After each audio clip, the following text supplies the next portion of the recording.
আমার দেখা সবচেয়ে জঘন্য কলেজ কেন বলছি জানো?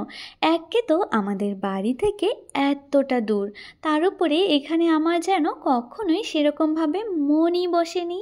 কিন্তু আজ হঠাৎ এই বিল্ডিংটার সামনে এসে মনে হলো এই তো এখানে সমস্ত ফ্রেন্ডরা মিলে আমরা ক্লাস করতাম। এই সেই জায়গা যেখানে এলেই সবার মনটা এক নিমেষেই শান্ত হয়ে যায়, কারণ এখানে যে স্বয়ং কবিগুরু রবীন্দ্রনাথ ঠাকুর বিরাজ করতেন।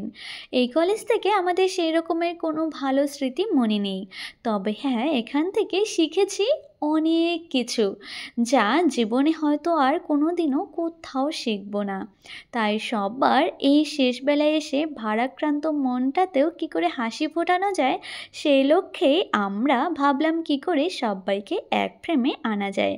সবাই র্যাম্প ওয়াক শুরু করে দিলাম। কমেন্টে বলো দেখি কার র্যাম্প ওয়াকটা সব থেকে বেশি ভালো লাগলো।